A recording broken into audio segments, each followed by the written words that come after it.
Institute of Technology acknowledges that our campuses are located on the unceded traditional territories of the Coast Salish nations of Musqueam, Squamish, and Tsleil-Waututh.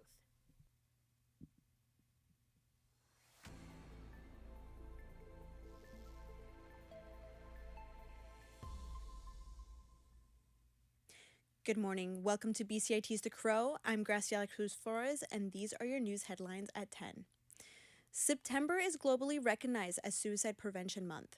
Our reporter, Braden Coombs, talks about the role solidarity plays in mental health. Mental health is a problem that affects many around the world.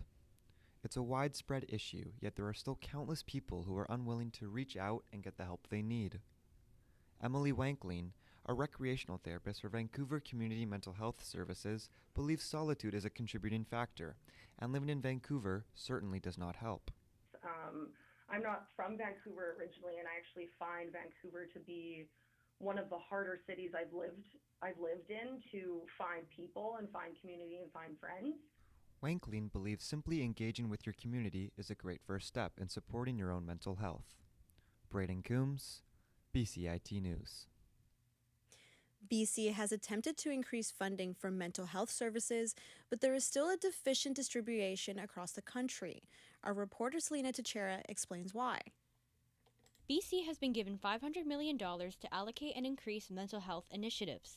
The call for involuntary care stays stagnant as more youth struggle with the amount of accessible resources. Dr. Rosanna Mattei, a board member of the Canadian Association for Suicide Prevention, explains the issue. If you look at Canada as a whole, we have, a lack of psychiatrists. We don't, our Canada Healthcare Act doesn't generally involve funding for, let's say, psychologists. And the reason I mention those is often as a youth, sometimes the easiest way to access services is to get a diagnosis. As Canada continues to have the conversation around mental health funding, allocation for these resources remains to be a priority. Selena Teixeira, BCIT News. Storehouse Society, a nonprofit organization in Cloverdale, delivers food to seniors in need. Our reporter Jonah Jung reports. Volunteers from the Storehouse Society deliver food to more than 200 seniors who might be malnutritious through the Mobile Meals program. The director of hospitality, Lindsay Rumpel, says that after receiving her meals, an elderly woman living on her own was able to recover from her physical conditions. The doctor actually thought that she was probably suffering from malnutrition, which is why she wasn't doing well before, because she wasn't eating really at all or proper meals because she wasn't able to cook for herself. So the meals were actually helping her receive the nutrition that she needed in order to thrive. Rumpel says the program also comforts the children of the seniors, knowing that their parents are being taken care of. Jonah Jung, BCIT News. Homicide investigators in BC are looking into a shooting where one man was killed in Burnaby. RCMP say officers were called Wednesday evening after reports of shots fired in an area of North Burnaby. Officers found one man dead at the scene. 15 minutes later in South Burnaby, Mounties responded to a vehicle fire. Investigators from the Integrated Homicide Investigation Team are looking to see whether the two incidents are connected. Officers say an earlier investigation suggested the shooting may have been targeted. Police say they are looking to speak with the witnesses to either the shooting or the vehicle fire. To our neighbors down south, the sound of victims' names and bells rung this morning in memoriam of the September 11 terrorist attack in New York and the Pentagon. Colonel David M. Scales, United States Army.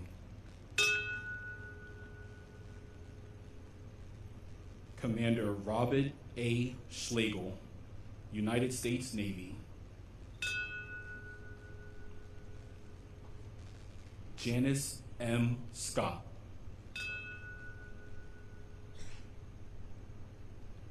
Lieutenant Colonel Michael L. Sells, United States Army, retired. Today, Americans mark the 24th anniversary of the September 11, 2001 attacks with emotional ceremonies across the country. Thank you for tuning in. This has been your news headlines at 10. I'm Graciela Cruz-Flores at BCIT's The Crow.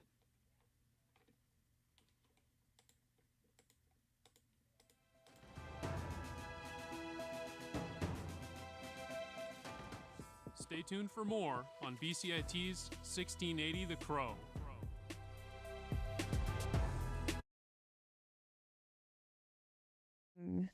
I knew a bit about Lightroom and Photoshop before coming into the program, but I didn't really know much about Premiere, and that kind of scared me.